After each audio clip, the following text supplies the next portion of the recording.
دیکھ کر کہا کہ سن، میں جا رہا ہوں فاتحہ خوانی کے لیے، اور اب تجھے 10-20 منٹ کا موقع ہے، میرے آنے سے پہلے تیری آنکھیں واپس آنی چاہیے ورنہ میں تیری گردن مار دوں۔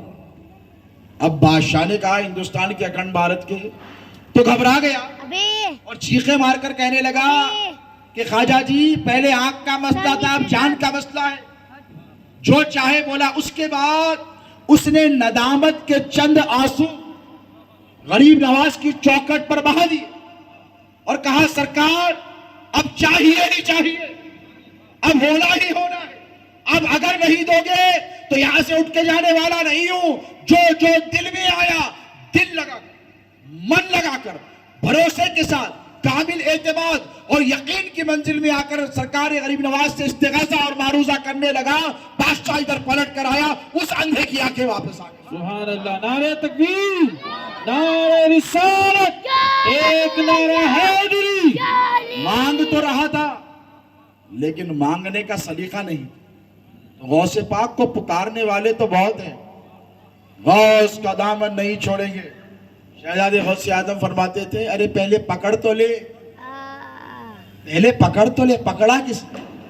اور جن کے ہاتھوں میں وہ دامن آ جاتا ہے وہ وقت کے اولیاء بن جاتے ہیں۔ میں نہیں کہتا، دیکھو سرکار غوث اعظم کی تاریخ جو ہے نا، دنیا ولایت علماء جانتے ہیں، دنیا ولایت پہ کسی ولی کے واقعات اتنا اوتھینٹک طریقے سے لکھا نہیں گیا جتنا غوث پاک کے واقعات کو لکھا۔ علماء جانتے ہیں، علم جانتے ہیں، جیسے حدیث میں اسماء الرجال کا بڑا اہتمام ہے، راویوں کا جانچ پڑتال ہوتی ہے، بولنے والا کون ہے، حدیث کے درجے ہوتے ہیں، حدیث کے درجے ہوتے ہیں نا، اس تفصیل میں نہیں جاؤں گا، علم جانتے ہیں، حدیث کے درجے ہوتے ہیں، صحیح ہوتی ہے، حسن ہوتی ہے، ضعیف ہوتی ہے، متروک ہوتی ہے، موضوع ہوتی ہے، اس قسم سے احادیث مبارکہ کی قسمیں ہوتی ہیں۔ یہ قسمیں کس کے اوپر ہوتی ہیں؟ راویوں کی صحت پر ہوتی ہیں۔ بیان کرنے والا اگر سرکار صدیق اکبر کے جیسا، فاروق اعظم کے جیسا ہو، عثمان ذو النورین کے جیسا ہو، سلمان المحمدی کے جیسا ہو، ابو ہریرہ کے جیسا ہو، انس بن مالک کے جیسا ہو، تو پھر حدیث صحیح بھی ہوگی، حدیث حسن بھی ہوگی، اگر اس کی ٹرانسمیشن چین پھر صحیح چل، اس کی بھی ایک کنڈیشن ہے۔ تو ٹھیک اسی طرح دوستو،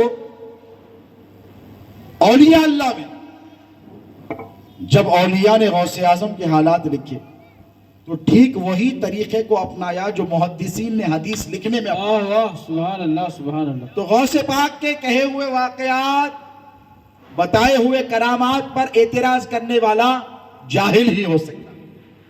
تعصب کا عینک اتار کر اگر وہ دیکھے تو اسے پتا چلے گا اب غوث اعظم کیسے عطا کرتے ہیں۔ خواجہ جی کی عطا کو تو تم نے دیکھ لیا، کب دیا؟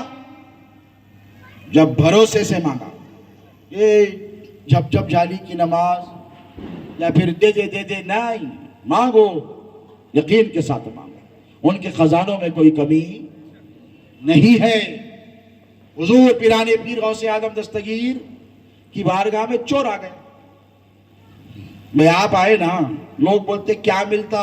ہم کو معلوم ہے کیا ملتا، تم کو نہیں معلوم ہے کیا ملتا، اس لیے تم غوث اعظم کی محفل میں جاتے نہیں ہو۔ چور آیا، کیا کرے غوث اعظم؟